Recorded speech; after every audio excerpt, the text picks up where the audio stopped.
Hello दोस्तों, तो कैसे हैं आप लोग। उम्मीद करते हैं आप लोग ठीक होंगे।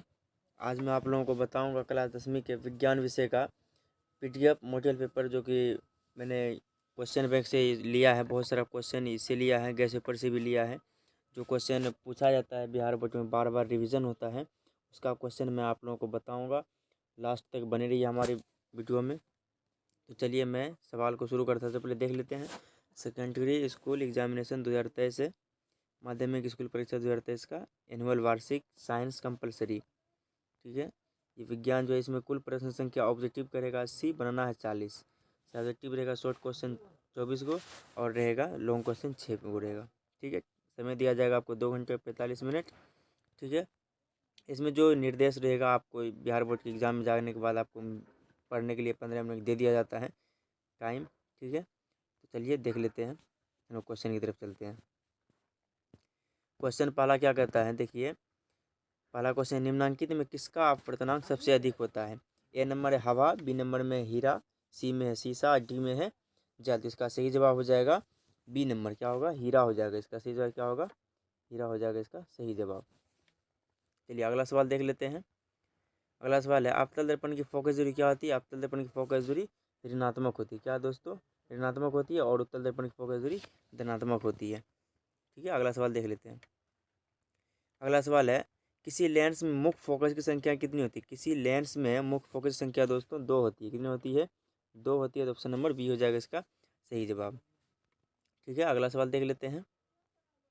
अगला सवाल है, दाढ़ी बनाने में कौन सा दर्पण का उपयोग किया जाता है। दाढ़ी बनाने में जो है कौन सा दर्पण का उपयोग किया जाता है, तो वो हम देख लेते हैं। कौन सा दर्पण का उपयोग किया जाता है। दाढ़ी बनाने में हमेशा आपतल दर्पण का उपयोग किया जाता है। किसका, आपतल दर्पण का उपयोग किया जाता है दाढ़ी बनाने में। तो ऑप्शन नंबर बी हो जाएगा इसका सही जवाब। अगला सवाल देख लेते हैं। अगला सवाल है, आपतल दर्पण की फोकस दूरी एफ एवं उसकी वक्रता त्रिज्या आर के बीच संबंध क्या है। संबंध बताना है। संबंध है एफ बराबर आर बाई 2। क्या था, एफ बराबर आर बाई 2। इसका सही जवाब हो जाएगा ऑप्शन नंबर सी, एफ बराबर आर बाई 2। अगला सवाल देख लेते हैं क्या है। अगला सवाल है, निम्नलिखित में किस लेंस को अभिसारी लेंस कहा जाता है। किस लेंस को अभिसारी लेंस कहा जाता है, तो उत्तल लेंस को अभिसारी लेंस कहा जाता है। क्या कहा जाता है दोस्तों, उत्तल लेंस को अभिसारी लेंस। और अपसारी पूछेगा, क्या पूछेगा, अपसारी पूछेगा।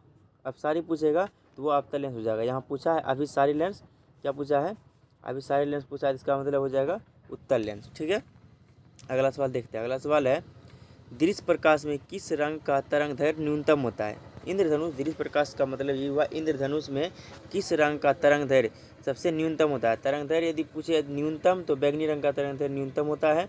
और यदि तरंगदैर्घ्य सबसे अधिक पूछे तो उसका लाल रंग का होता है। तो वहाँ पूछा है कि दृश्य प्रकाश में किस रंग का तरंगदैर्घ्य सबसे न्यूनतम होता है, तो वो है बैगनी कलर का। क्या है, बैगनी कलर। ऑप्शन नंबर बी हो जाएगा इसका सही जवाब। यदि तरंगदैर्घ्य अधिक पूछे तो लाल रंग का होगा। ठीक है, अगला सवाल देखते हैं। अगला सवाल है, तारों का टिमटिमाना प्रकाश की किस घटना को दर्शाता है। प्रकाश के किस घटना को, वैसे तो हम लोग जानते हैं वायुमंडलीय अपवर्तन के कारण प्रकाश तारे टिमटिमाते हैं। यहाँ यदि वायुमंडलीय अपवर्तन नहीं दिया हुआ है, प्रकाश का अपवर्तन हो जाएगा इसका सही जवाब। तो ऑप्शन नंबर हो जाएगा डी, हो जाएगा सही जवाब। ऑप्शन नंबर डी, प्रकाश का अपवर्तन।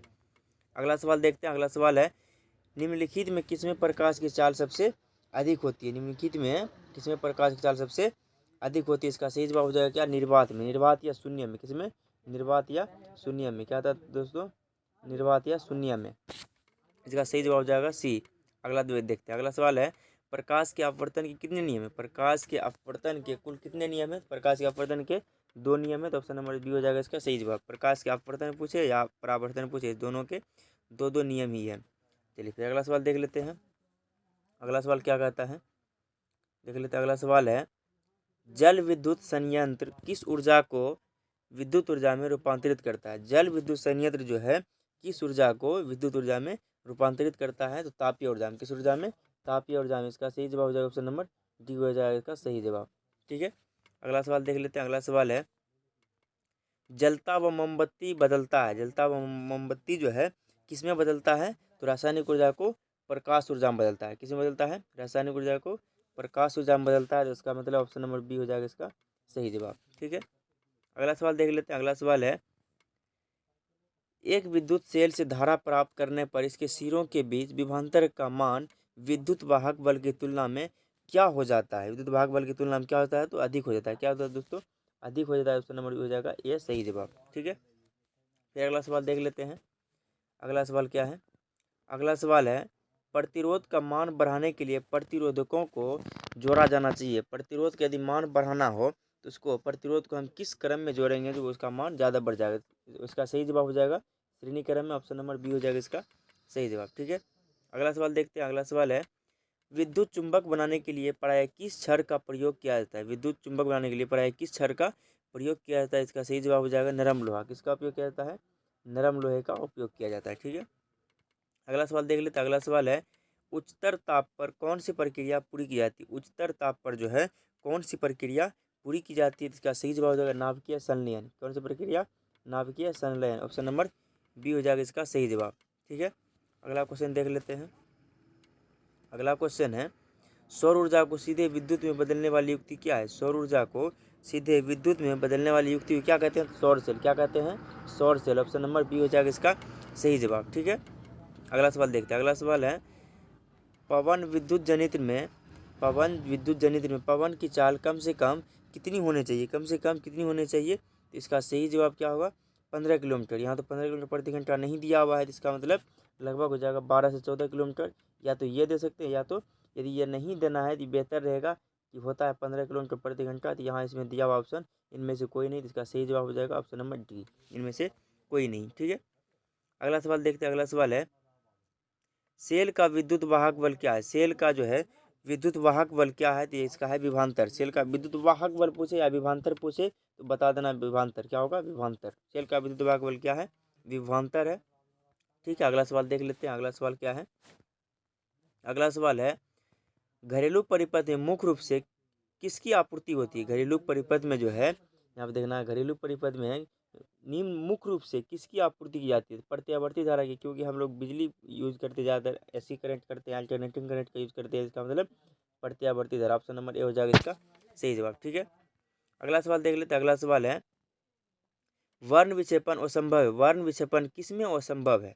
वर्ण का जो विक्षेपण होता है वह किसमें असंभव है, मतलब किसमें विक्षेपण नहीं होगा, तो वो है फाइबर में नहीं होगा। क्या होगा, फाइबर या प्लास्टिक में नहीं होगा। ठीक है, अगला सवाल देखते हैं। अगला सवाल है वायु में रखा एक कांच का प्रिज्म आपतित किरण को मोड़ देता है। वायु में रखा एक कांच का प्रिज्म आपतित किरण को मोड़ देता है। किस ओर मोड़ देता है, तो आधार की ओर। किस ओर मोड़ता है दोस्तों, आधार की ओर। ऑप्शन नंबर डी हो जाएगा इसका सही जवाब। ठीक है, अगला सवाल देख लेते हैं क्या है।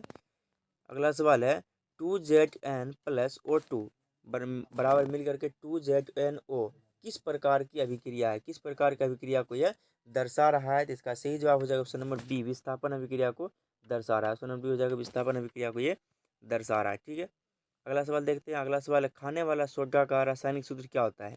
What is the chemical formula of baking soda. मतलब इंग्लिश में ये लिखा हुआ है, यदि अत्यधिक मात्रा में अभी बिहार बोर्ड वाले को पढ़ा रहा हूँ, हिंदी मीडियम पढ़ाता हूँ। तो चलिए, खाने वाला सोडा का रासायनिक सूत्र क्या होता है, तो ये होता है NaHCO3। क्या होता है, NaHCO3। ऑप्शन नंबर ए हो जाएगा इसका सही जवाब। ठीक है, अगला सवाल देखते हैं। अगला सवाल है कमरे के ताप पर द्रव अवस्था में रहने वाली धातु कौन सी है। कमरे के ताप पर द्रव अवस्था में रहने वाली धातु कौन सी है, तो वो है पारा। क्या है, पारा या मरकरी बोल सकते हैं इसको। क्या बोल सकते हैं, पारा या मरकरी। ठीक है, अगला सवाल है आवर्त सारणी के शून्य समूह का तत्व कौन सा है। आवर्त सारणी के शून्य समूह का तत्व तो आप लोग जानते हैं हीलियम, नियॉन, आर्गन, क्रिप्टन, जेनन और रेडॉन होता है। तो यहाँ पे हाइड्रोजन नहीं होगा, ऑक्सीजन नहीं होगा, कैल्शियम नहीं होगा, सॉरी क्लोरीन नहीं होगा, तो यहाँ पे हीलियम होगा। क्या होगा, हीलियम होगा। ऑप्शन नंबर बी हो जाएगा इसका सही जवाब। ठीक है, अगला सवाल देख लेते हैं। अगला सवाल क्या कहता है, अगला सवाल है सोडियम कार्बोनेट के जलीय विलयन में मेथिल ऑरेंज का विलयन मिलाने पर विलयन का रंग परिवर्तित होकर निम्नलिखित में कैसा हो जाता है। निम्नलिखित में कैसा हो जाता है, इसका सही जवाब हो जाएगा गुलाबी हो जाता है। कैसा होता है दोस्तों, गुलाबी होता है। दोस्तों नंबर हो जाएगा सी इसका सही जवाब। ठीक है, अगला सवाल देख लेते हैं। अगला सवाल है ग्लोबल वार्मिंग के लिए उत्तरदायी गैस निम्नलिखित में कौन है। ग्लोबल वार्मिंग के लिए उत्तरदायी गैस कौन सा है, तो CO2। क्या है दोस्तों, CO2। ऑप्शन नंबर बी हो जाएगा इसका सही जवाब। ठीक है, अगला सवाल देखते हैं। अगला सवाल है गंधक की परमाणु संख्या क्या होती है। आप लोग जानते हैं गंधक होता क्या है, ठीक है, लेकिन आपको मालूम नहीं होता है कि गंधक का इंग्लिश होता है सल्फर। क्या होता है, सल्फर। सल्फर को ही हम लोग गंधक बोलते हैं। कितना विद्यार्थी कन्फ्यूजन होता है, तो यहाँ पे कन्फ्यूजन नहीं करना। सल्फर का होता है परमाणु संख्या 16, क्या होता है 16। यहाँ दे सकते हैं, यहाँ गंधक दिया हुआ है, यहाँ पे सल्फर दिया हुआ है, क्या दोस्तों सल्फर दिया हुआ है। हिंदी इंग्लिश दोनों मान्य रखता है बहुत ज़्यादा, तो आप लोग देख सकते हैं, ठीक है। अगला सवाल देखते हैं, अगला सवाल क्या कहता है। अगला सवाल है, अम्ल का जलीय विलयन विद्युत का संचरण करता है, क्योंकि अम्ल जल में क्या होता है, अम्ल का जलीय विलयन विद्युत का संचरण करता है, क्योंकि अम्ल जल में क्या होता है, तो विलय होता है। क्या होता है दोस्तों, विलय होता है, मतलब घुल जाता है पूरा पूरा अम्ल जल में, ठीक है। अगला सवाल देखते हैं, अगला सवाल है, अधिकतर धातुओं के ऑक्साइड क्या होते हैं, अधिकतर धातुओं के ऑक्साइड क्या होते हैं, तो वो होते हैं क्षारीय। क्या होते हैं, क्षारीय होते हैं, तो ऑप्शन नंबर ए हो जाएगा इसका सही जवाब, ठीक है। अगला सवाल देख लेते हैं, अगला सवाल है, सोने में निम्नलिखित में कौन सी धातु मिलाकर मिश्र धातु तैयार की जाती है। सोने में निम्नलिखित में कौन सी धातु मिलाकर मिश्र धातु तैयार की जाती है, तो वो है कॉपर। क्या दोस्तों, कॉपर, सी यू कॉपर, ठीक है। अगला सवाल देख लेते हैं, अगला सवाल है, NaCl plus AgNO3 equal to AgCl plus NaNO3 निम्नलिखित में किस प्रकार की अभिक्रिया है। ये किस प्रकार की अभिक्रिया है दोस्तों, इसका सही जवाब हो जाएगा द्विविस्थापन अभिक्रिया। क्या है, द्विविस्थापन अभिक्रिया, ऑप्शन नंबर सी हो जाएगा इसका सही जवाब, ठीक है। अगला सवाल देख लेते हैं, अगला सवाल पूछता है, सिलिकॉन क्या है, सिलिकॉन क्या है, तो सिलिकॉन एक धातु है। सिलिकॉन क्या है, एक धातु है, तो ऑप्शन नंबर बी हो जाएगा इसका सही जवाब, ठीक है।